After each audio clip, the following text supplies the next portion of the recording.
Welcome back to the ND and Free podcast, brought to you by the Awareness Space Podcast Network. This is a podcast all about neurodivergence and is powered by you, the listener. We answer, discuss, and expand on your questions. Myself, Owen Morgan, and my team of co-hosts dive into all things ADHD, autism, and other neurotypes. We believe all NDers deserve to live a life free of the shame we may feel, free from the burden of trying to fit in, and free from the burnout caused from not honouring our needs. We are ND and Free. So we are back for another ND and Free podcast episode. Today we have one of our spotlight episodes where we focus on a topic brought to us by a listener. We'll be talking all about RSD today, so stick around for that. So alongside me, Owen Morgan, I have my wonderful co-host, social media influencer Daniel Katona, and ND podcast host Darren Cammock. Welcome back, guys. We've done this once through already, and now we are going to be separating our shows. Today is our spotlight episode, and in our next episode, you'll hear us guys talking about and discussing questions brought to us by the audience, sort of shorter versions of that. So, yeah, stick around for that. So, Darren, how are you, my friend? And as always, we start the show with something that you've learned since we last spoke. So we spoke 4 weeks ago. Have you discovered anything, learned anything about yourself, know something about ND that you didn't know before? Is there anything you can bring to the table for us this week? Yeah, well, hi.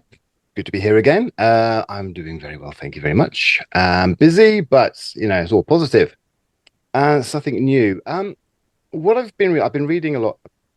I've been reading a little bit about sort of, strategies to put into help with, memory, organization, basically sort of, executive functions.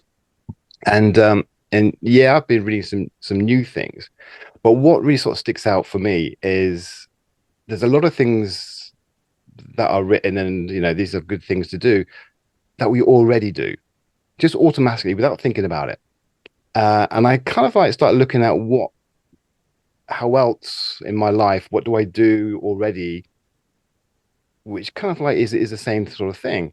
Where, I'll give you an example. Exercise. You exercise, chances are you're going to be listening to music. Yeah. So you're doing the hard thing or the boring thing, depending on what you're doing, but it's a needs must. But you got something that's going to, boost your dopamine, whatever, to make it feel better and easier to do. So you got the good with the bad. So the good's like masking the bad. And it's the same with studying.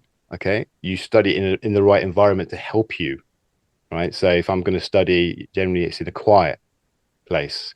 So I've got two things going. I need to study, but the strategy is to make sure I'm in a quiet place to help my focus. Eating, which is a weird one I was thinking about. If I meet a roast dinner, for example, I know some people will separate. My son will separate. He'll have, just his carrots, and then he will just have some, wedges, and he'll just have.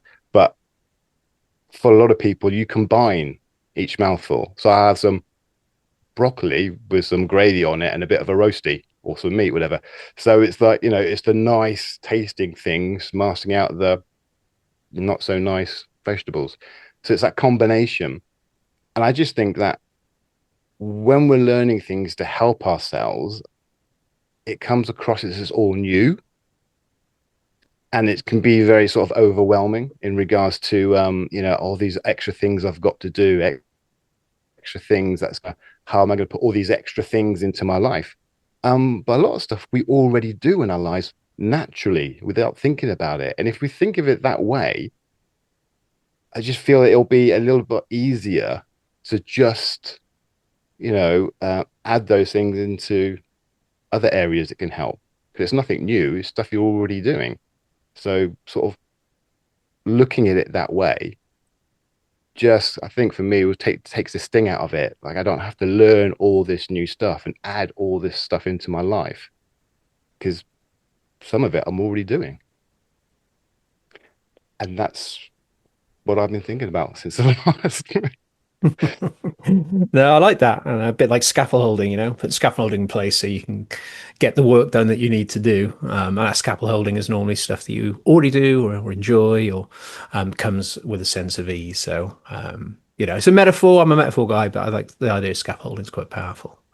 So, Dan, welcome back. Obviously, we've done loads of work together before, and you're doing these absolutely immense lives over on TikTok, and it's going so well. I'm so happy for you. I'm so proud of you as well as your friend for the amazing work that you're doing. I find it quite overwhelming being in those groups, so it's been a real interesting one for me. But I work at night, guys, so I can barely ever attend it anyway. That's the curse of night shift, but there you go. So, Dan, welcome back. And what have you? I know there's lots going on for you, Yeah. but I'll let you open up to whatever that topic is. So, yeah, if has anything come up for you since we last spoke? Well, thank you again. Thank you again. It's good to see you both. Um, yeah, I think obviously a big one for me is that I've started my ADHD medication this week, so I'm on day 3. Um, so on the lead up to that, I've been looking into different types of medication. Obviously, you've got stimulants, you've got non-stimulants, and then obviously all of those are broken down into different types of stimulants, different types of non-stimulants. Um, so I had no idea what was on. So yeah, a lot of the past few weeks has really been me just sort of looking into um, the different types of medication, but also what works alongside those medications, what is best to avoid alongside those medications, what can have sort of negative interactions, positive interactions, what things, sort of lifestyle things that I can do to help um, with taking the medication on. But I take this sort of stuff very seriously. And again, anything I'm putting into my body now, I say now because I didn't used to really focus too much on what I put in my body. So now anything I'm putting into my body, I want to make sure I'm doing the right thing for myself, for my health. And it's going to give me the right tools mentally, emotionally, and physically. So I don't want to be put on some medication, not having done research, and then find out that I'm doing things or consuming things or living in a way that doesn't work best with that medication. Seems a bit pointless then, and obviously could put me at risk as well. So yeah, the past few weeks has just been a lot of studying, a lot of research, in hopes of sort of trying to work alongside my medication as best as I can to really get the results that I'm looking for.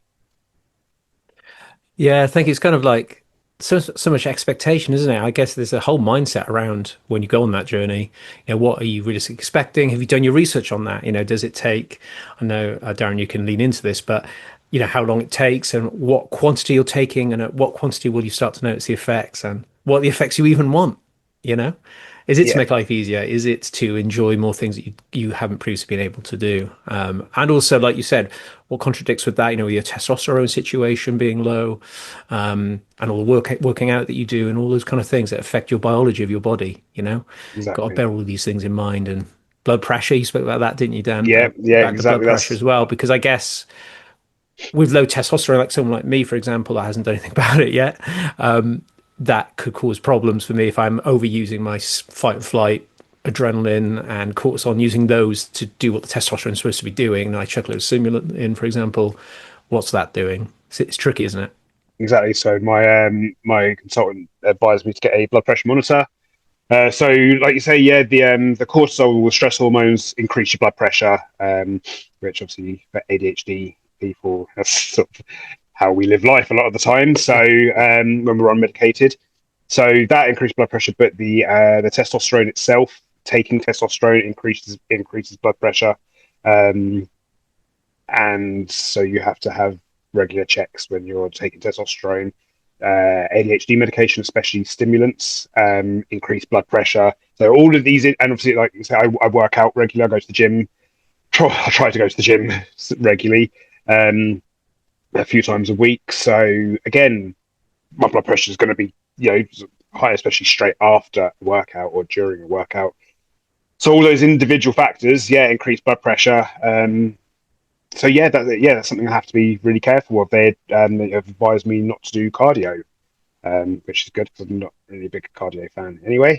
So I'm all right with that. But again, I still have to be careful with lifting weights. Um, I love a coffee. I love an energy drink. So I was advised not to have any caffeine while I'm doing my titration as well. So um, yeah, there's loads to it. There's loads to it. But again, I was prepared. So because I'd done research. I'd asked a lot of people as well, their experiences, and so I went in armed, which I think is such an important thing to do.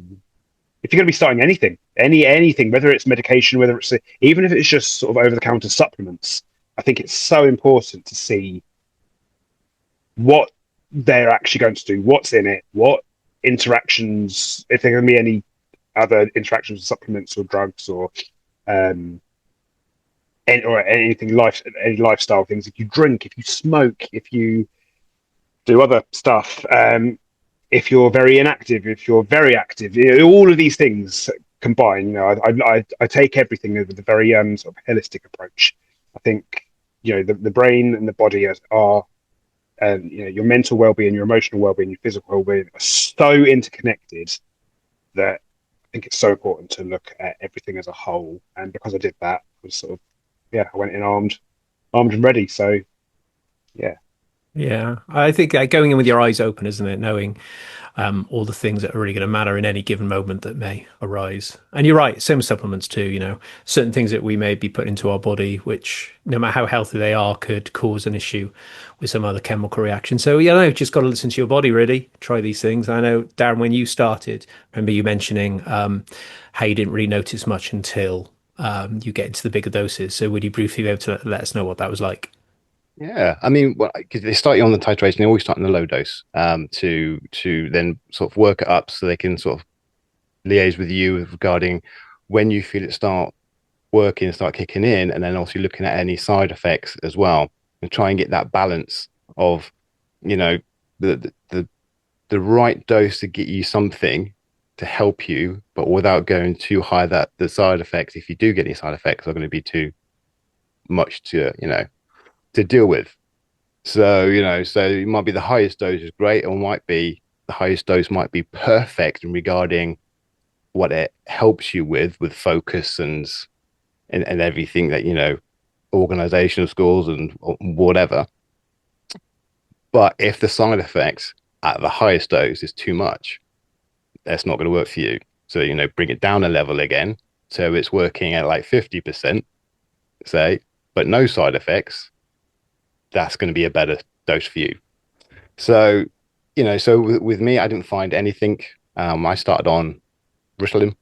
So sort of immediate release, and yeah, nothing at all. Nothing at all until I got to the highest dose I can take. I can take it 3 times a day, and you can only take a certain dosage per day of each medication. And I got to the highest one. I'm like, no, please work.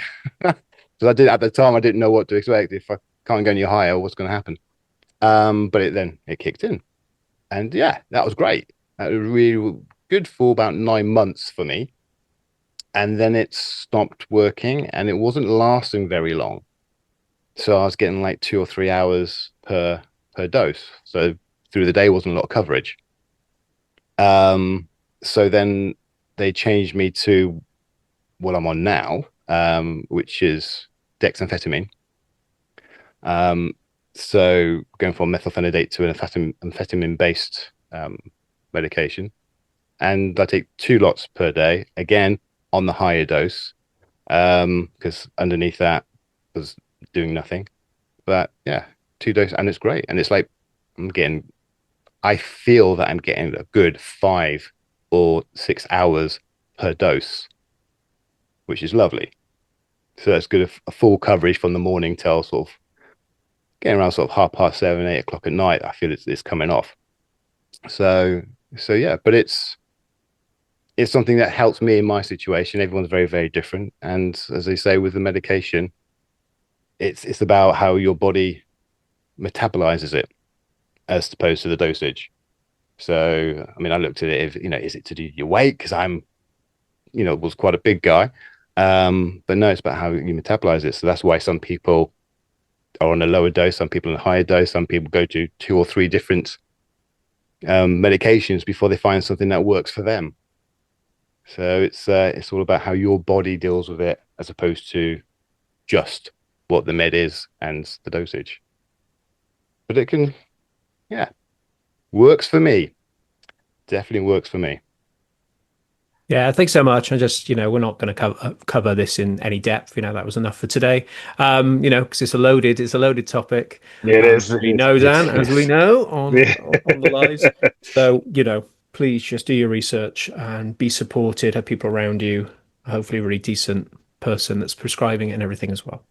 So yeah, go in eyes open with your research. Yeah, and please, yeah, take care as you go through the journey. So yeah, thanks so much, guys. That's great. And Dan, it'd be lovely to follow your journey now. We're going to see you each month, so it would be really amazing to see how you're getting on. And no matter what happens, it's just really, really powerful for you to learn more about yourself, I suppose, and even your body, what your body does and how it deals with things. Powerful info to know.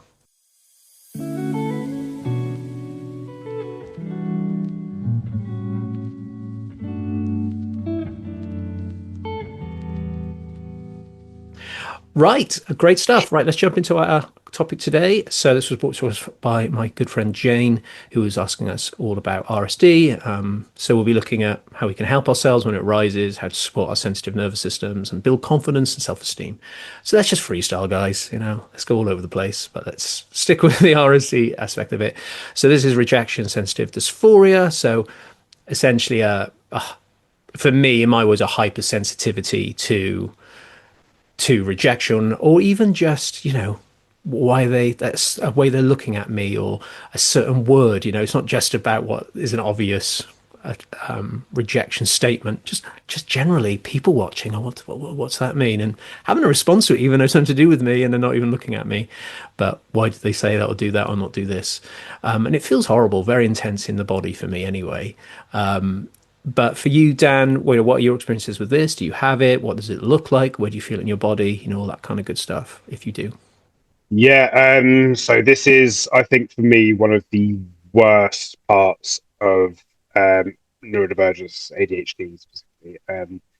I I feel it so intensely, and well, obviously we were talking about the meds briefly. It's fine. And as soon as we started talking about this, I noticed, I only caught myself in the camera doing it, so grabbing my hair. So this is a stim for me.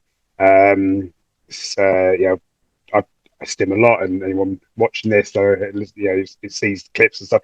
You'll see me doing this all the time. I'm a very big fan of stimming and in public and stuff. Anyway, but it's because you say it's a sensitive subject.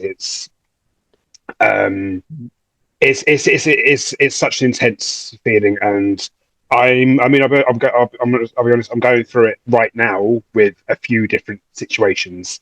Some of them, even logically, I know aren't. It's not actually, like, you look from the outside. It's not me being rejected. No one's angry at me. No one's, but I still feel it. And I'll give you an example.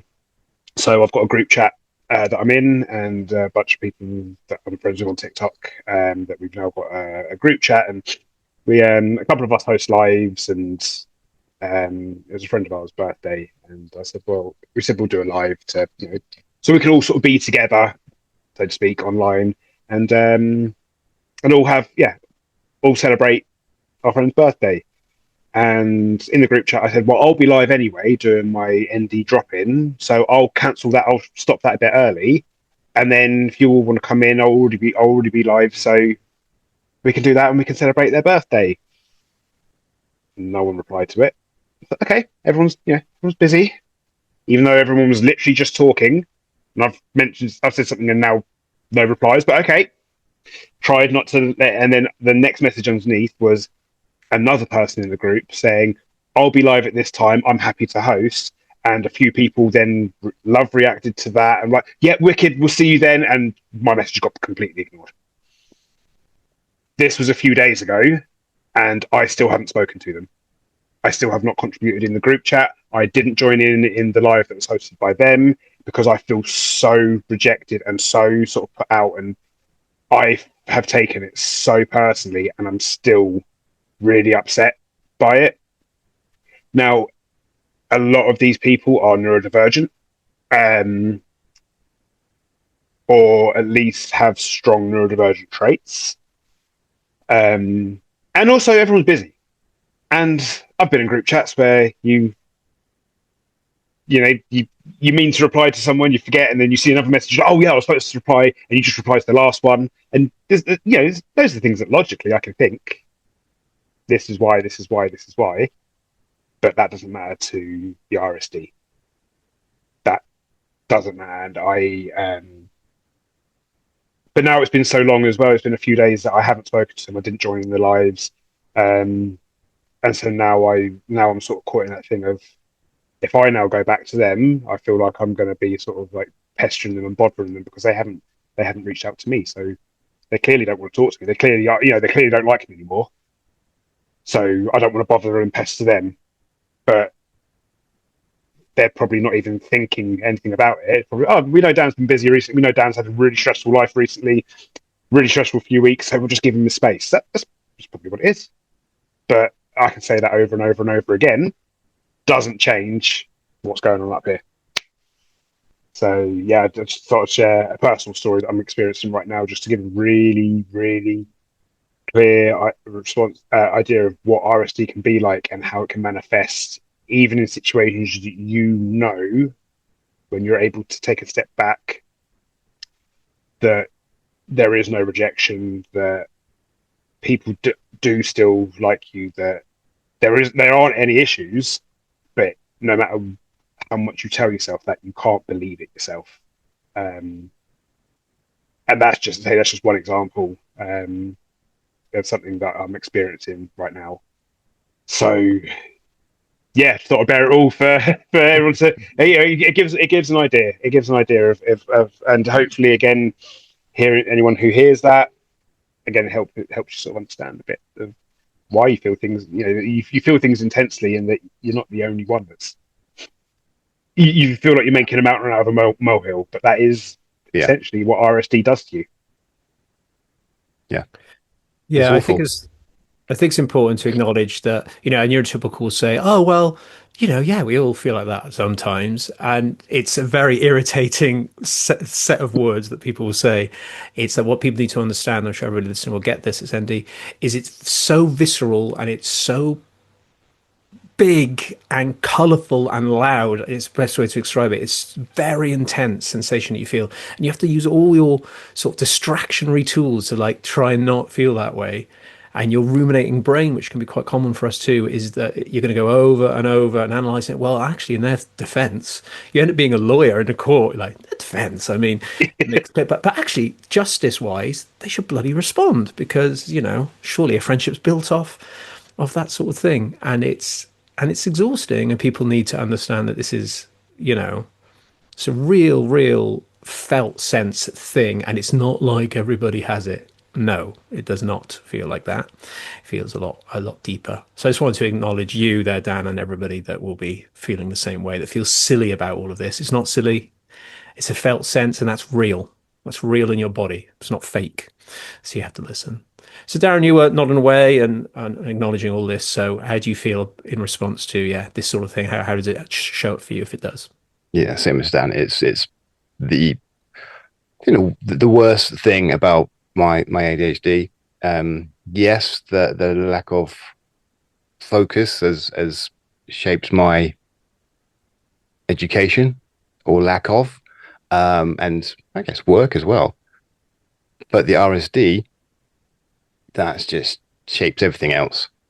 It's there every day, most of the day, anytime I'm speaking or communicating with anybody. It's horrible.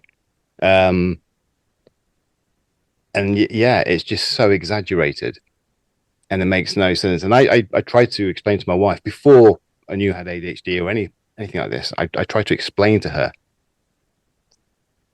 and you can't really. Is the things that get me a lot, the situations that affect me mostly, are the little insignificant things. That lack of smile, or the hug wasn't as long as that it usually is, or somebody didn't say hello that normally says hello. And it's those little things. They're the things that get to me multiple times throughout the day. And it's hard to explain that to people without it sounding stupid. I know what it is now, and I know why, and I'm dealing with it, stuff like that. But I still can't explain the little things without it sounding a bit. Sorry, Darren. Sorry to interrupt Go for it. Go for it. again, but do you mind if I just add? So you said about the little things. Something that I Yeah. really notice is if I've got someone who sends me a message, text or WhatsApp, and they usually say like they end with 2 kisses at the end of every message, and they just put one. Yeah. Yeah. Yeah. It is those things. It's That is one of the, or someone who always puts at least a kiss at the end of a message, and they don't put anything, and there's no emoji there to convey to. Um, Sorry, so I know you were talking. I just wanted to. That just popped into my head. I just um, wanted yeah. to add that in. But sorry, carry on. I'm sorry. No, no, no. Hey, if two ADHDs can't have a conversation, or three ADHDs can't have a conversation without interrupting each other, it's you know, That's a good point. yeah, it's those things, and I struggle so much with it. To the point now, I don't feel that I can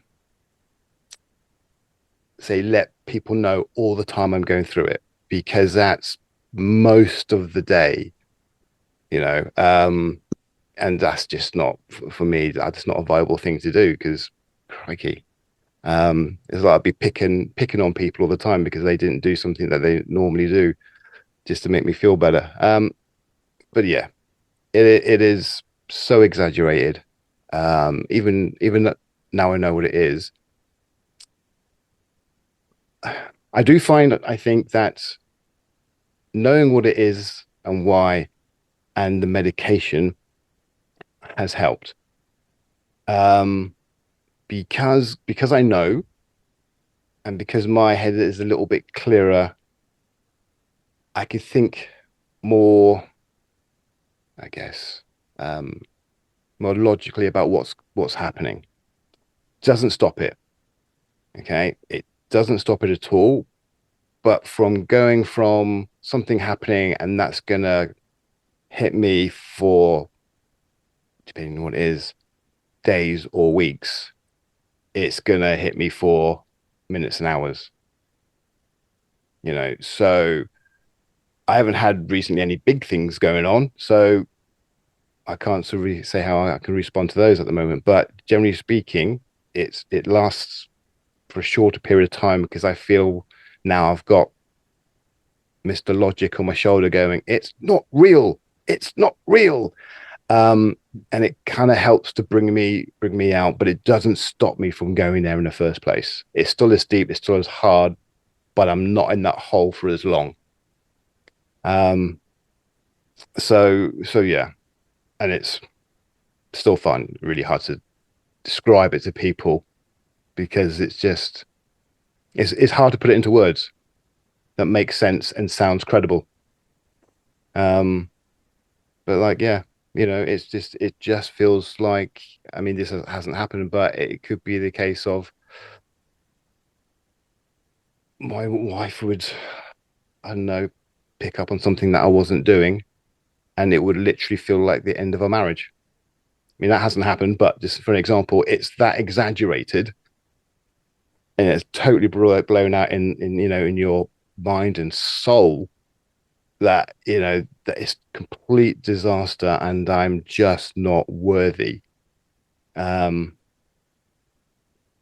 it's built up, from everything that you've gone through in your life, I guess. All the rejections you've had, or made to feel you've had. And you got the internal rejection as well. You no one has to say anything, and I'll send an email or something like that, and I've clearly not paid attention to what I've put in it. And I look at it again for whatever reason, think, oh, so many spelling mistakes in there, because my lack of attention to detail. And now I think they're going to reject me and think I'm unprofessional, or whatever it is, and they might not even have seen the email, So it's just now my perception, because of everything else. I'm just, falling into the I'm going to be rejected, I'm useless kind of hole. That preemptive rejection, or Yeah, self rejection, and projecting that rejection, that's it. That this is how they're going to feel. they are going to feel like this, and it becomes, I don't know. Sometimes becomes a sort of self-fulfilling prophecy in a way, because you are so adamant that someone is going to feel like that you already start treating them as if they already have, Yeah. which then is going to push them into acting like that, because you're now giving them the reason to, whereas they may not have thought they had a reason to before, but you're already acting like you have. So yeah, it becomes self-fulfilling, but then you don't see it like that. You just see it as, see, I was right, and then it becomes a pattern, and then the pattern recognition comes in. Then every time, and then another situation that comes up that's similar like that. Oh, I remember last time I was rejected. You don't remember that you were the one that sort of started pushing them that way.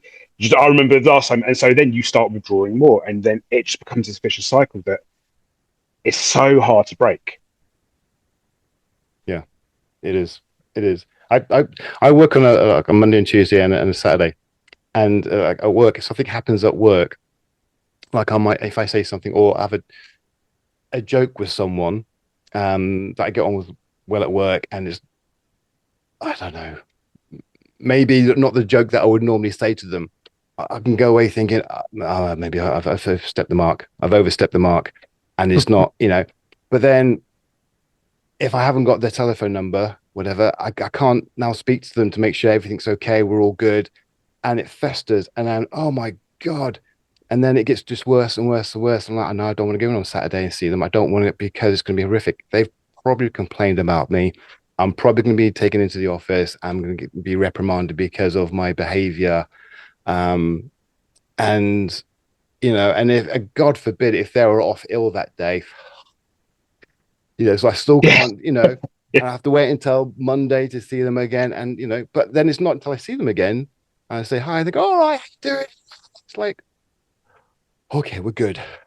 We're good, and it's horrible. I can't say anything more negative about it. Really, it's just the worst, because there's just feels like there's no stopping it. Yeah, I've stopped the length of time in the hole, but I can't stop falling in the hole over exactly the same things before, just not in the hole for as long. Yeah. Ruins Yeah, you. thank you guys. And yeah, it's just sparking so many memories. But I think it's so important to acknowledge, because this is my year of acceptance. This is like radical acceptance with loads of compassion. This is going to be my year for that, where I've gone through a year of processing diagnosis, but now going, okay, well, it's not really going anywhere. And we talked about medication. We can take the edge off. We can ease it off a bit. We can retrain our brain to a certain point, not to make things easier, but not to remove this essentially this brain we've been given with the neurotype that we have. However you want to feel about that. But with that radical acceptance is knowing RSD isn't going anywhere. So all you're really left with is how to support yourself, and also looking at your behaviors afterwards. You both give us loads of examples of what happens after the fact, whether it's real or not, or they said it or not, or your interpretation. It's what we do. Do we become avoidant? So for me, it's avoidance. So I go into avoidance. So I won't go to certain activities or certain going out with friends to the pub, or I just don't do it. I've stopped doing any of it because it's just easier. Life's easier if I don't put myself in a potential RSD situation. So your world gets smaller and smaller and smaller, which is heartbreaking. Other people might catastrophize and start doing like, well, yeah, they obviously hate me, so screw them, they're gone. They're not my friend anymore, I guess. It's over. Then you just lose all of these potential beautiful connections. So catastrophizing that way, or doubling down and turning them, put them on a pedestal, and then treating them like a god so they like you again, which creates quite an unusual dynamic with you and another person. It's like, oh, you're so amazing, and going too far the other way to make sure that they like you so much. So it's not going anywhere, and it's how can we see our patterns and how can we maybe help ourselves with those patterns, so it makes it easier to bounce back, and even maybe scaffold hold ourselves by finding people who are predictable, I guess. And it seems weird to only pick people that are predictable, which they never fully will be, but there are people like that. neurotypical or otherwise. So at work, there's lots of people that are unpredictable because it's night shift. A lot of us have been through a lot. It's why we work at night. We don't want to be around people. We're a very certain kind of human that work the old night shift, for good or bad. But there's some people there who are so predictable and so awesome that I never have to worry about them. It's never going to be an issue. So it can be done. You can find people who will not trigger your RSD because they are so authentic and in their body and not affected by things. They have a good stress tolerance that they're very, yeah, you just know what you're going to get from them. And that's incredible. So I just want to acknowledge that. And Darren, there's something really powerful you said there, which is how we feel about ourselves. So all those micro rejections will shape us. There's an element of micro traumas in there as well from the way we've been treated. It's a bit more intense, a bit more physical, a bit more intense with the wording. But self-worth, if we have a low self-worth anyway, because we don't think we can function properly and the world's not meant for us and we can't do this, it's pathetic, we're already layering all this stuff, which means that we're not worthy anyway. So of course we're going to get a higher sensitivity to RSD. And I'll tell you my story of painting and goo goo gaga. So this story is my partner that started painting, and she's an autistic burnout at the moment. She's been in it for a while, and it's been really stressful.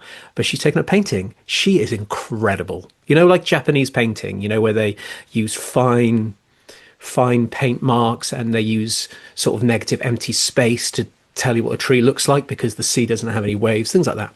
Incredible painter. So I thought I'll have a go because I did A-level art, I love my design and I'm very abstract, lots of shapes and big colors. But I'm finding it really hard to accept that my work's any good because compared to hers, so I'm already rejecting myself and I'm making sure that they know that I think I'm crap. So if I make sure that my partner and my little one know that I'm crap at painting, they can't say anything that will hit my RSD when they look at it. So I say, look at my goo goo gaga painting. It's like a child drew it. And it's not good modeling to my stepson. He thinks it's hilarious. And then I'll even say, oh my God, did you have did a 3-year-old visit you today? I think they drew that over there. And like doubling down on it. And it's really sad because I should just draw because I love drawing. I should do art because it's beautiful and it makes me feel wonderful. But instead, to avoid rejection, I'm saying that's crap.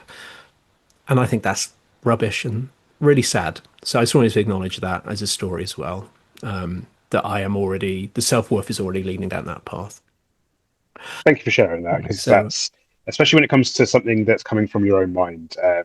Again, being an artist myself, I get exactly how you feel with that, and I know, to be honest, I think that's a very, very powerful thing that you've shared, because yeah, it's not like we've spoken about sort of interpersonal relationships, friendships, professional life and stuff like that, but something that literally is that you've created, that you've built, it should be something you feel so much pride in, and to not have that and to be shooting it down yourself straight away, sort of again preemptively. I think that is one of the things that a lot of people will probably experience in some way, shape, or form, whether it be a piece of art that they've created or whether it be a meal that they've cooked for a loved one, and they're already going, "Oh no, it's not going to be good. Oh, I messed this up," or tidying up the house, or just anything that someone's done. I think everyone can relate to that, but again, I don't think people would really realize that they're doing it. So I think it was. So I just wanted to say, I think it was really important, really good that you brought that up, because yeah, we're talking about sort of friendship groups and group chats and work emails and colleagues and stuff like that. But yeah, it really does come down to anything that you have done yourself. That you should really be able to feel pride in, to then feel like that. I think that could be that honestly, I think now that you've mentioned it, can be one of the worst parts of RSD, because you not only is it the RSD and the preemptive, if I shoot it down, I can't feel the RSD as much if they do that as well, but it's also knowing that if I put time and effort into this, I should be feeling proud about this. And it's that disappointment as well. So yeah, I think that's something a lot of people would be able to relate to, but may not have been able to put it into words. So sorry, I just wanted to say thank you for sharing that, because that's such a powerful, I think such a powerful bit. if I tell myself it's a bit extreme, but if I tell myself I'm a piece of shit, there's not much left for them to tell me that I'm a piece of shit about. Do you know what I mean? And I Yeah. feel like it makes your world small. I don't think I'm a piece of shit, obviously, but I have used that sentence quite a few times about how it feels in my body, because that's it, is that if I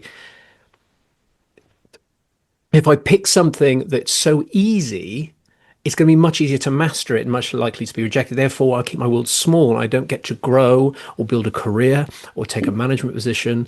It actually then affects your income. It affects where you live. And that's what I'm saying. This has a real big impact at the end. And the reason I still can't get my head around, look, I'm working the night shift, and I get emotional about it because it's weird, because I know I'm better than what I'm doing, but it's so safe and it's so menial that I can be such a master of it that no one can tell me I'm not. So at work, I am the master of what I do. No one wants to do it. It's so boring and crap, but I'm like the chief of the champion of it. So I'm like the ultimate dude. So I can't be rejected. So bringing a roller in, taking stock off a roller, and then separating it out to be cheese or meat, that's what I do for 7 hours straight. And I think if you know me, guys, you think I'd probably be better than that, right? I'm better than lifting a box of bacon off a roller and sticking it onto a meat roller. But I put myself in this little cave now of, I'm so good at that really easy thing that no one can touch me. And that is another example of how now I'm stuck in my career, being in a fridge for years on end doing that. So it's Yeah. really sad. If I'm on looking at It's, myself as a compassionate witness, I just feel really sad because I've got so much Just potential. yeah. Get emotional. Got so much potential. Why the fuck am I in a fridge at night doing that? So you've got to work for all of that self-worth and then go out into the world and expect to be proud of yourself. I don't think so. So I just want to share It's, that. I think yeah. something that's helped me with that side of things though is actually the way I was brought up. Obviously being mixed race, being brought up, there was one other mixed race child in my school. Um, and sort of growing up in the '90s, it was very much a case of people would, where are you from? Oh, I'm from my hometown. No, but where are you really from? Where are you really? And then it was snide little comments. It was racist, just flat out racism. Just call it what it is. It was racism. But I was always taught by my mother, by family, by teachers, if you say it first, it takes the power away from them. So it was always, so I sort of grew up then making a lot of racial jokes about myself and calling myself slurs, because then it took the power away from others. And it's only as I've become a father and as I've really sort of started realizing that that's not right, that I've then that I would never teach my son to do that. I would never ever teach my son to accept that. You don't accept it. So I think because of my childhood and my previous experience, my life experiences of having that growing up all the way up until it was up until only 5-6 years ago, that I really that I'm quite lucky now that I don't sort of put myself down in that aspect, because I spent my life doing it. So it's a shame that I had to go through what I went through, because no child should be told to make racist jokes about themselves or any derogatory jokes about themselves or anyone else for that matter. But so I'm lucky that I can, and I've managed to take that over into my work, into my tattooing, and into what I do with social media. Being a content creator, so I've managed to take that over. But so I'm quite lucky now that I don't experience that, but I do understand how you feel, maybe from a very different background, different experience. But I do get that sort of, if I say it, it takes power away from someone else. But I also can acknowledge that it's not a healthy way to be. But also I know that it took me until until I was in my 30s to be able to to reclaim that actual power back and go, actually, no, I am not this, but I am this, and I am good at this. So it can happen. You can get there, and hopefully, you do get there sooner than later with it. Like you said, this is your year. You know, this is your year of. Would you call it your year of reclaiming? Was it Radical acceptance. That's a radical acceptance. So hopefully within this year, and you've got me, you've got Darren, you've got the girls on the other podcast. You got your partner, and you've got people around you that we've got a lot of belief in you. We've all got your back and stuff as well. So hopefully we can sort of start getting you up there. No, I'm not saying that we could push you into go applying for a new job or getting promotions and stuff like that, but little steps again, like we're doing these podcasts. We've decided we wanted to co-host with you because we believe in what you're doing. We believe in your message. We believe in the ND and Free message, and we believe in you. Yeah. So absolutely.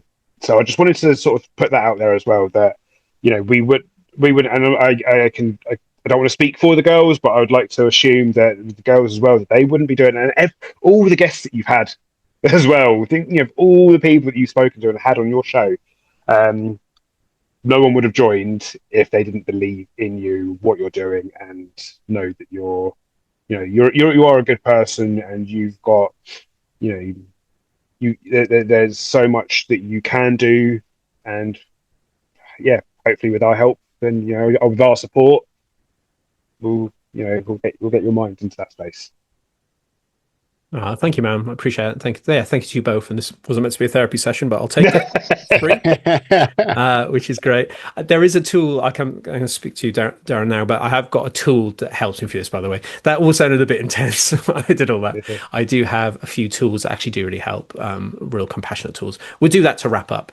But Darren, is there anything left that you want to say based on what me and Dan have been talking about here, these stories, these experiences? Do they feel familiar, or and that sort of stuff? Oh God, yeah, no, very familiar. But I think some of it as well is to realize what effect it's had on your life, because it's quite obvious that rejection part, that feeling of rejection and thinking of the scenarios that make you feel that way.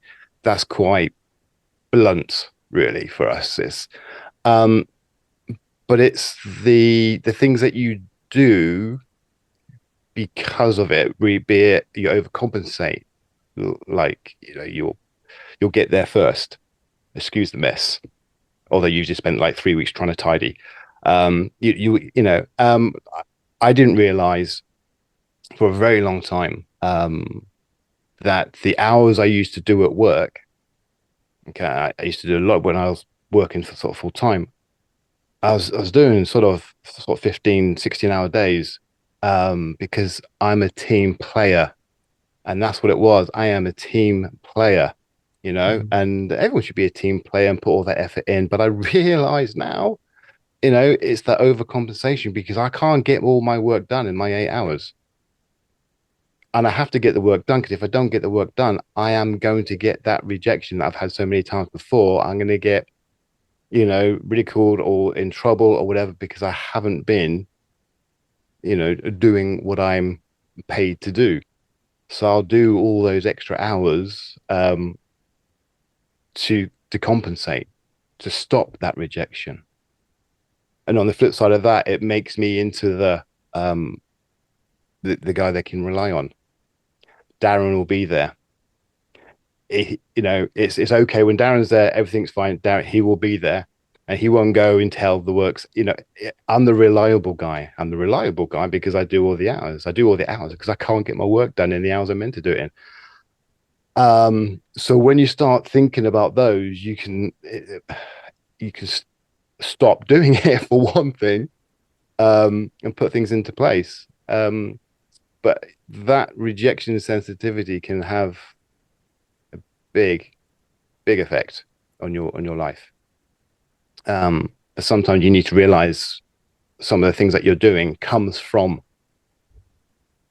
that rejection sensitivity, although it's not the rejection itself. You're trying to avoid it,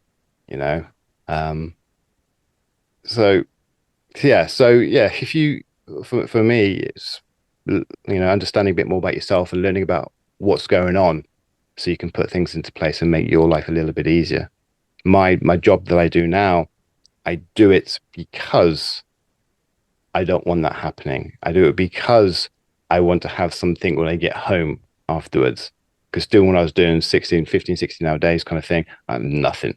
Nothing. If I was married with a child when I was doing that, I would not be in a good state at all when I get home. I wasn't in a great state beforehand when I got home, but I was on my own then. So it didn't really matter.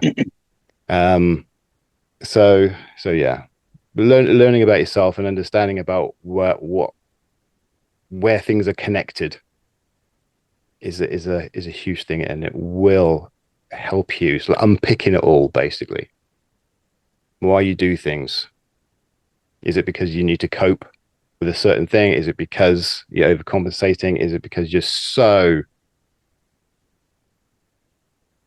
I don't know, so kind of like drained from doing what you are doing, that this is all you've got left, kind of thing? It's just unpicking those things that I guess most people don't have to think about, but we do, to try and get some sort of clarity and some, dare I say, normality back into our lives, and claim our life back, so to speak.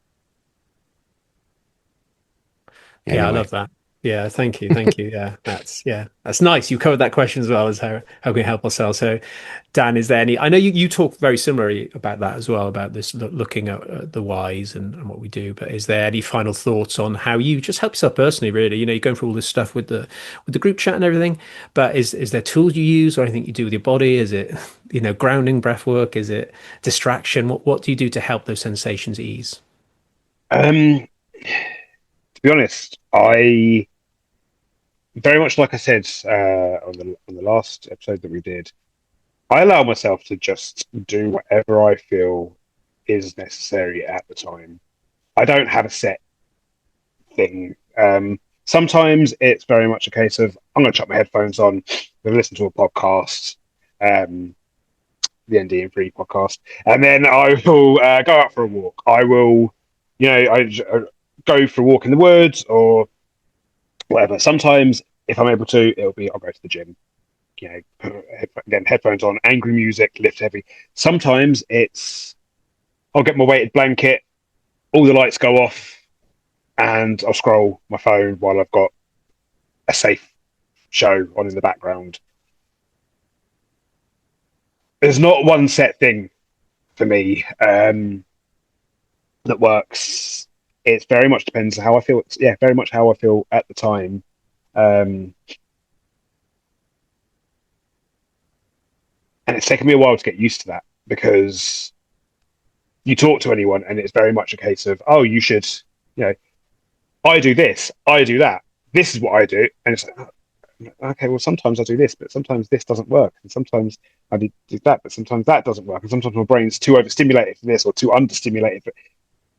So yeah, it's really just about listening to my body, listening. What do I need right now? Do I need to go have a soak in the bath? Does the idea of water touching my skin make my skin crawl? Okay. Should I go for a walk? I don't physically have the energy for that. Also, I don't know why my camera keeps doing this. I can't stop that. It happens on people it's zoomed in around. dramatic, dramatic effect. Cinematic. Yeah. So yeah. Sometimes, as you know, Owen, sometimes I'll send a 10-minute long voice note and get it all off my chest. Sometimes I will go silent and won't talk to him. So I don't have one set thing. I think it's just so important. Just listen to how you feel at the time. And if you don't know how you feel at the time, that's also okay. There are so many times I don't know what to do. Should I try this? I really can't be bothered to do that. Should I try that? I really don't want to do that. And sometimes I'm going to say the uncomfortable truth is sometimes nothing will work. Sometimes it is a case of just sitting there in your feelings.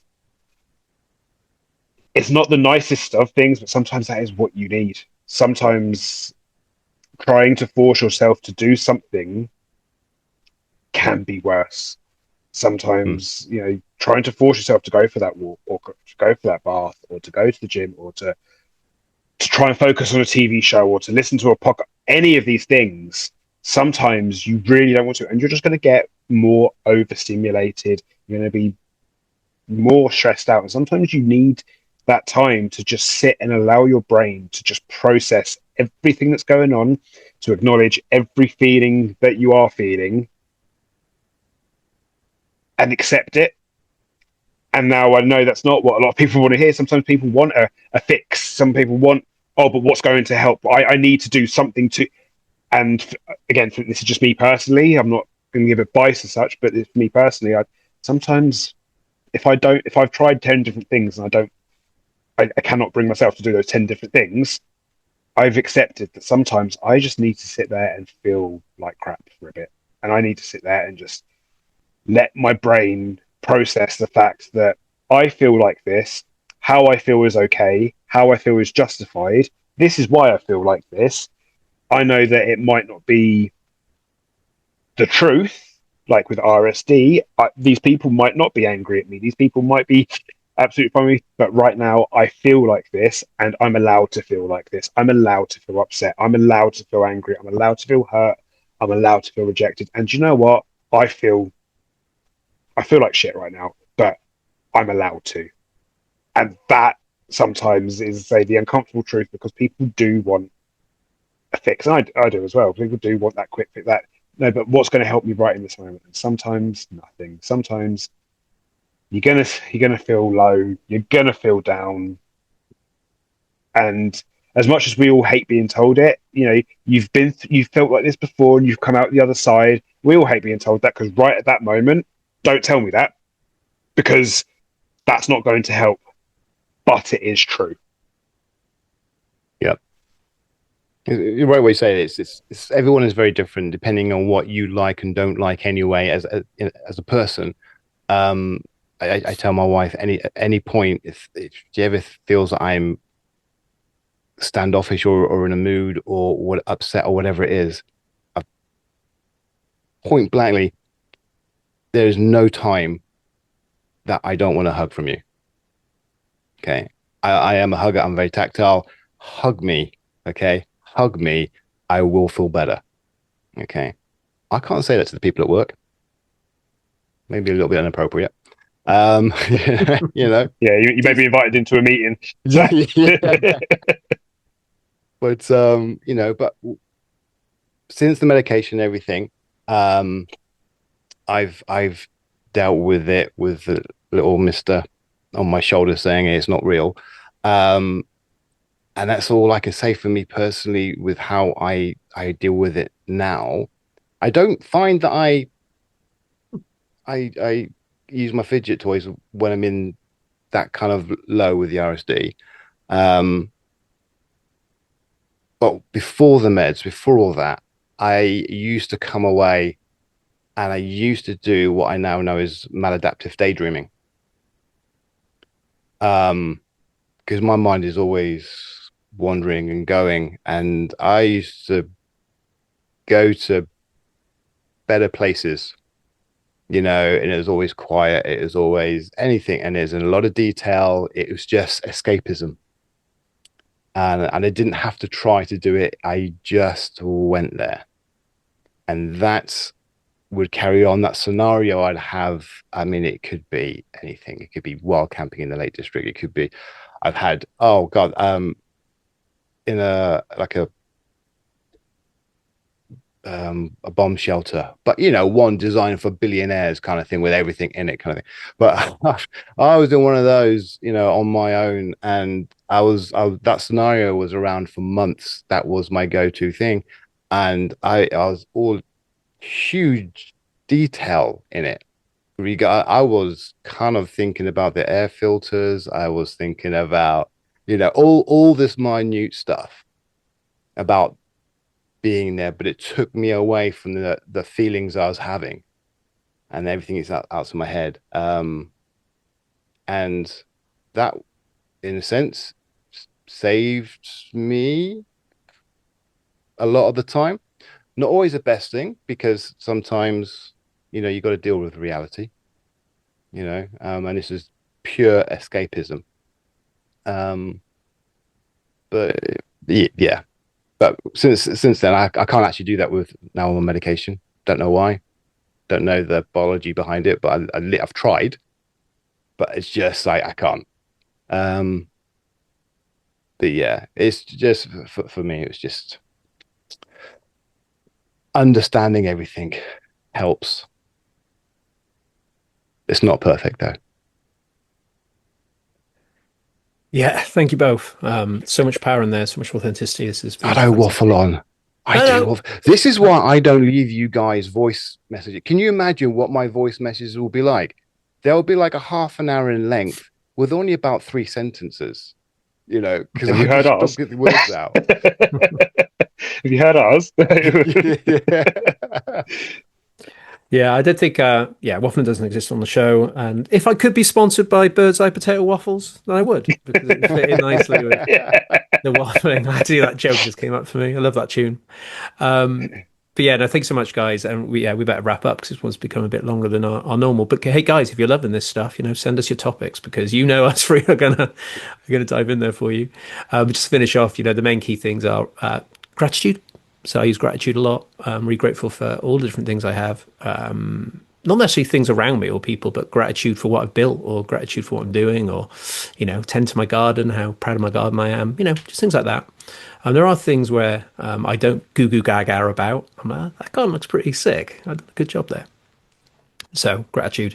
And then how far you've come, what you've done. And Dan was so kind as to share the beautiful words about the podcasting over the years. I've interviewed nearly 600-700 people in 10 years on multiple topics. I mean, who does that? Who the ND who's got RSD decides to, build podcasts, talk to all these random people on Zoom from all over the world that could be horrible human beings and things like that. So, just look back what I've done. Qualified personal trainer, qualified massage therapist, qualified biomechanics coach. I've done a year of a graphics design degree, got A levels. I'm a coach. I'm a PhD coach. I don't use any of it, but I do. I use it right here, right now. All those people I've met, all the training that I've done allows me to speak with this sort of language, to be articulate, to be compassionate. So I am proud of all those things. So I'm in that fridge, I'm lifting up that yogurt and I'm putting it down over there. I go, well, at least I've got all that training. I'm bloody proud that I pulled that off. Now, how scary, Darren knows how scary PT coaching stuff, PT training can be. You have to do like these pretend sessions. Okay, what I want you to do is we're going to warm up and you're being watched and marked. Bloody horrible. But I did it. And I met all these amazing fitness people who are in much better shape than me. So we do these things somehow. I don't know how us NDs do it, but we do it. And we should be bloody proud of it because, that shows a lust for life, I suppose, which is beautiful.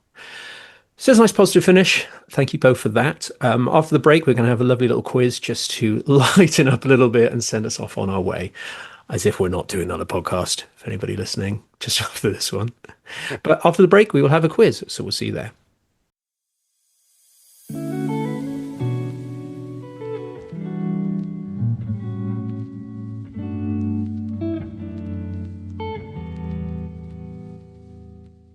Welcome back, everybody. So we are going to finish the show with a quiz, and these are all based on special interest. So if you've got special interest and you want us to take on your interest via a quiz format, send us your topic. I'll find the questions. Unless you have the questions, I'd be so grateful. But it has to be multiple choice. That's the only thing.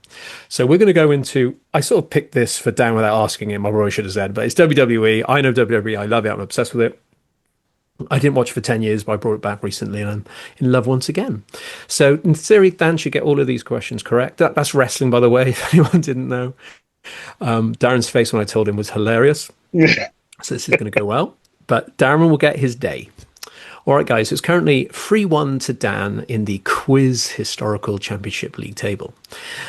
So let's dive in. So what we're going to do, Darren, you're going to answer first, and we'll decide whether you're going to get the point. And I think it's okay then for Dan to come in and hopefully get it right. No pressure at all, is there? No pressure at all. My RSD is in check. No problem at all. We're all good. I'm losing. Let's do a topic or something I have no idea about. I'm going to have a strawberry. There you go. Yeah, If you guess right, it's going to be a beautiful, gorgeous moment, exactly, which is exactly. great. So we've got 4 questions. May the best co-host win. So which of these didn't retire recently, Darren? So 2 of these 3 people have retired recently. Which one didn't? So we've got John Cena, Rey Mysterio, AJ Styles. Who hasn't retired? See, my head is now going, what do you class as recently? So last 6 months. So 2 of these have retired in the last 6 months. John Cena, Rey Mysterio, AJ Styles. Which one is still active and has not retired in the last 6 months? John, Ray, or AJ? AJ. Oh, I'm so sorry. Dan, who has recently not retired? Rey Mysterio. He is Nice. still active. He's injured, but he's still he's active. injured, No, but he yeah, kind of semi came back. yeah, But yeah, let's not go into too much depth. This is not a WWE podcast. yeah. But no, so I should have done that differently and let Dan have a chance to answer. So my bad. Anyway, so that is 1-0. So who currently holds the World Heavyweight Championship, Darren? Who is the champ? There's 2 main championships. This is one of them. Drew McIntyre, Cody Rhodes, or CM Punk? Cody Rhodes. Oh, you're so close. Dan, any ideas? CM Punk. CM Punk. I did it again. Stop responding to Darren's answer. Right. Who are the current women's tag team champions? Is it Roxanne Perez and Liv Morgan, Rhea Ripley and Io Sky, or the Kabuki Warriors? So, Roxanne, Rhea, or the Kabuki Warriors? Probably a quick way to say it. Roxanne. Oh, I've done it again. Impulsivity. Dan, any ideas? Rio. Rhea Ripley and Io Sky. I hate both of you. We should void this, I think, at this point. Here you go. Here's your chance. Last one. Which wrestler had the nickname Big Dog and then Tribal Chief? Was it Brock Lesnar, Roman Reigns, or The Rock? Say the question again. So which wrestler had these nicknames? Big Dog and then the Tribal Chief a little bit later on. Brock Lesnar, Roman Reigns, or The Rock? Roman Reigns. Dan? Roman Reigns. Roman Reigns! Well done, Darren. You got yourself a WWE point. Yes. Fantastic. You know your stuff, my friend. You know your stuff. We will send you a link to the latest episode of WWE Raw for you to watch to update yourself on the latest goings on. It's great fun. So well done. Don't worry, Darren. You will get your day. Pick something very niche, like photography lenses or something that you're into. And that should probably really help. Should be great. So yeah, I will update the scores and there'll be a quiz in our next episode with the boys. So right, let's wrap up, guys. So Dan, where can we find you online if we want to check out what you're up to? So I am mainly on TikTok at the moment, and I am. My camera won't go down, but I've got a top thing. It says "AudH Dan." I have merch, which we're going to be selling some merch soon as well. Interesting, Lovely. But yeah. So AudH Dan on TikTok. I think it's actually AudH Dan _, but just type that in. You'll find me, and I host. So I put out neurodivergent content. Put out the nitty gritty of being autistic and ADHD. And also host what we call the ND drop-in, which is weekday evenings, and it's just a space for anyone who's neurodivergent or anyone who's neurotypical who wants to learn about neurodivergence to come in, ask questions, share their experiences. We've got a really good community. I've had a couple of messages come through today just saying how people are really loving the space. They feel welcome. Everyone's being able to unmask in there. There's no pressure. You can come in, you can jump up on screen with me, you can just be on mic, you can just lurk in the comments. You don't even have to do anything. We get people coming in body double, so they'll listen to my live and listen to me ramble on, and they'll get on with their housework or wrapping presents. That was a big one over Christmas. Whatever they've got to do, basically, coursework, uni work. So yeah, over on TikTok, AudioHDan. I do have Instagram as well. Not really using that as much at the moment, but it's the same handle in there.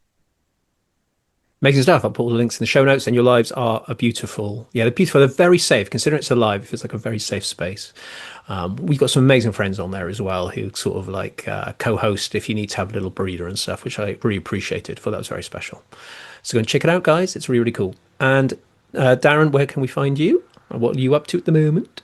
Yeah, TikTok and Instagram are my main. It's Me and ADHD podcast on TikTok.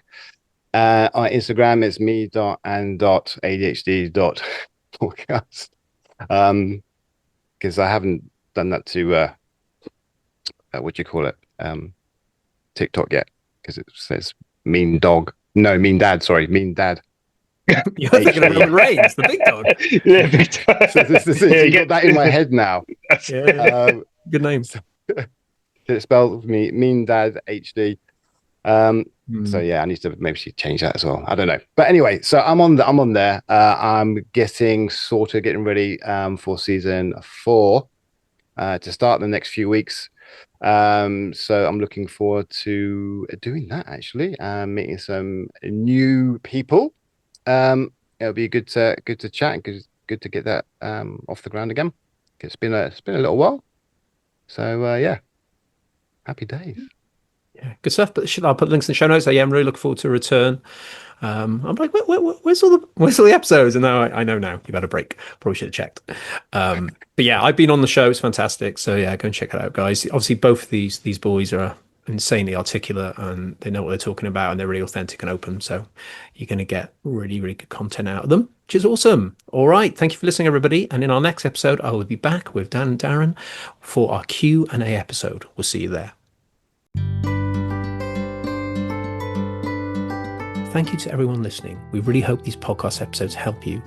And thank you so much to all of those that send us the questions. You can do that via DMs on our social media channels or send an email over to us at ndandfree@gmail.com. You can also support the show by grabbing some of the ND and Free merch. We have hoodies, jumpers, t-shirts, beanies, tote bags, and more over on Shopify. Visit nd-free-store.myshopify.com. The links are in the show description.